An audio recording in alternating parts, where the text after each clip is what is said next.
गांव में रामदास अपनी पत्नी मीरा के साथ रहता था। रामदास मछलियां बेचने का काम करता था।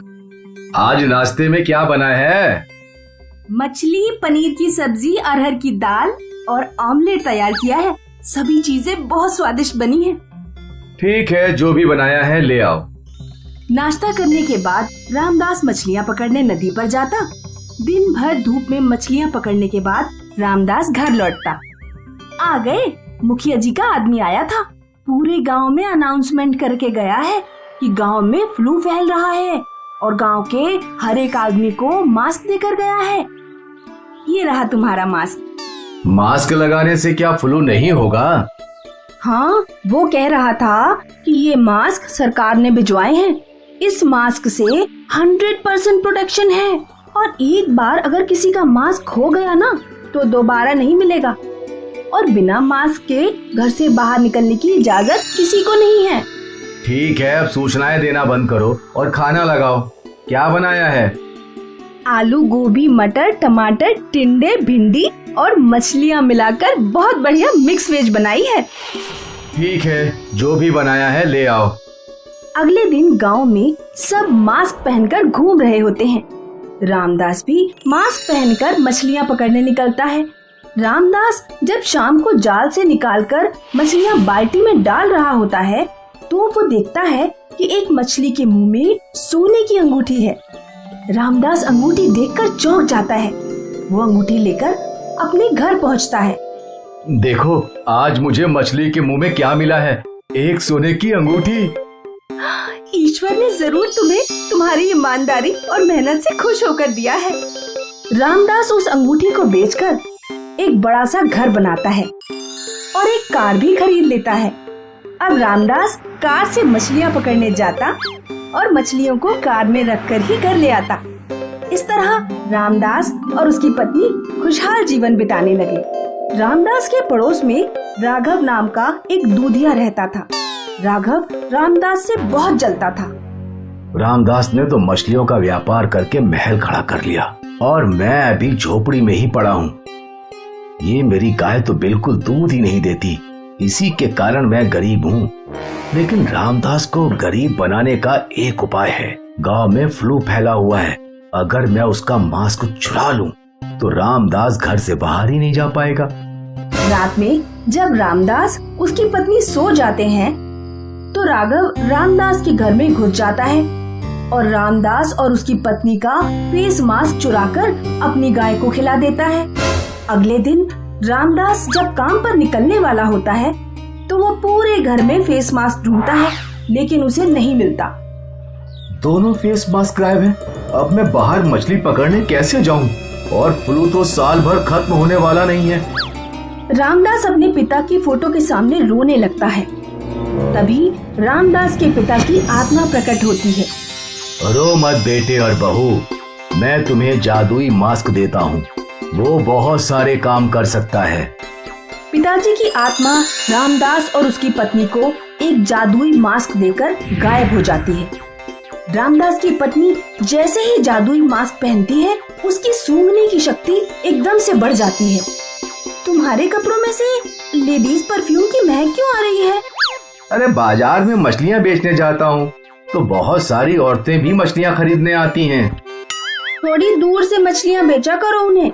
अगले दिन जब जादुई मास्क पहनकर रामदास नदी किनारे जाता है तो वो अपनी सूंघने की शक्ति से पहचान लेता है कि नदी में मछलियाँ किस जगह पर हैं। जादुई मास्क की वजह से रामदास पहले से दोगुनी मछलियाँ पकड़ पाता। अब हम अपनी कंपनी खोलेंगे और मछलियाँ निर्यात करना शुरू करेंगे। जादुई मास्क की वजह से रामदास का धंधा दोगुना हो गया। एक दिन रामदास और उसकी पत्नी जादुई मास्क के बारे में बातें कर रहे थे। आज हम जो भी हैं, पिताजी द्वारा दिए गए इस जादुई मास्क की वजह से हैं। राघव खिड़की से रामदास की सारी बातें सुन लेता है।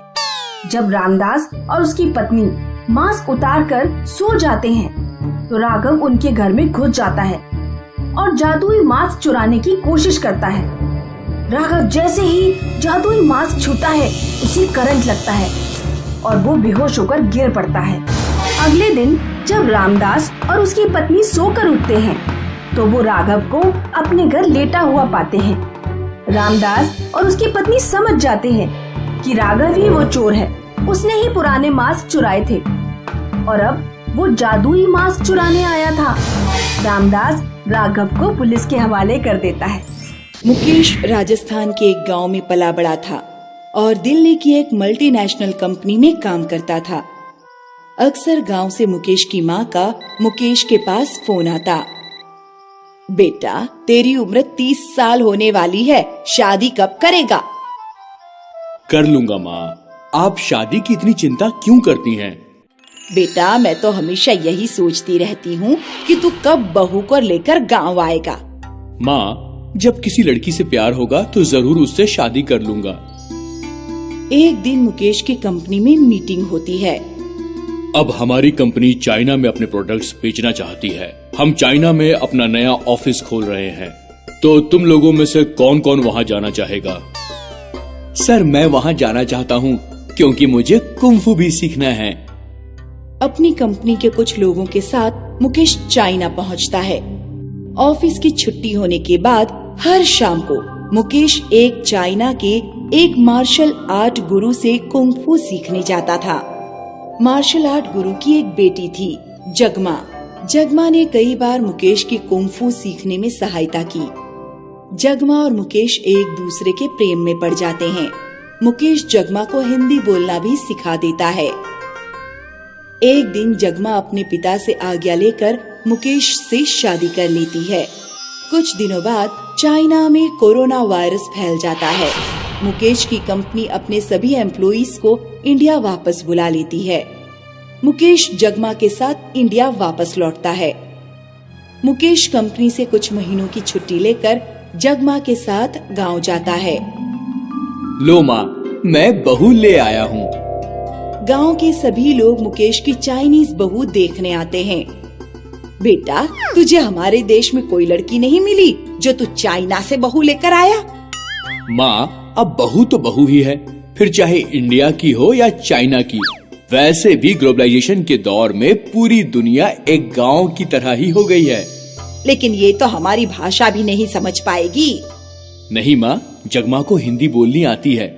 जगमा, हिंदी में कुछ बोलकर दिखाओ। नमस्ते सासू माँ।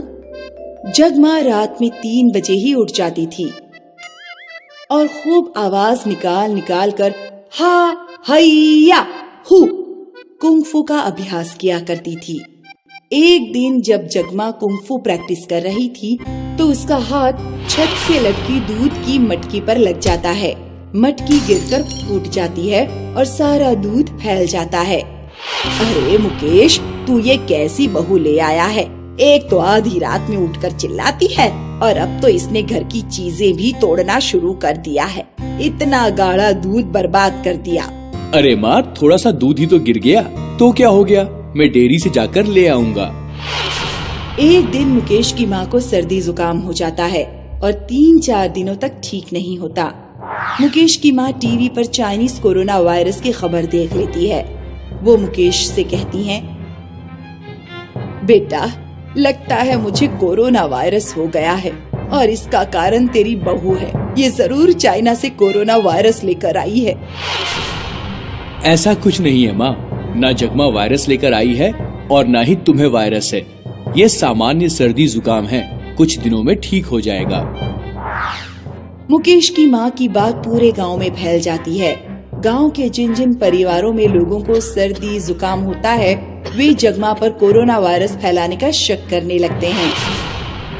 एक दिन गांव के कुछ लोग मुकेश के घर आकर कहते हैं, अपनी बहू को गांव से बाहर निकालो, ये गांव में वायरस लेकर आई है। तुम लोगों को ऐसा कहने का कोई अधिकार नहीं है। चलो हॉस्पिटल चलते हैं और जांच करा के देखते हैं। मुकेश जगमा को लेकर हॉस्पिटल जाता है और उसके पीछे कुछ गांव वाले भी जाते हैं। जगमा की जांच होती है। जगमा को कोरोना वायरस नहीं है। फिर कुछ गांव वाले भी अपनी जांच कराते हैं। गांव वालों में भी किसी को कोरोना वायरस नहीं होता। देखा तुम सब गांव वालों ने, बिना किसी जांच पड़ताल के किसी भी तरह का इल्जाम लगाना ठीक नहीं है। और जब भी कोई इस तरह की संक्रामक बीमारी फैलती है तो ना हमें घबराना चाहिए और ना फालतू में अफवाहें फैलानी चाहिए। डॉक्टर के पास जाना चाहिए और अपनी जांच करवानी चाहिए। सभी गांव वाले जगमा से माफी मांगते हैं। मुझे माफ कर देना बेटी। कोई बात नहीं सासू माँ।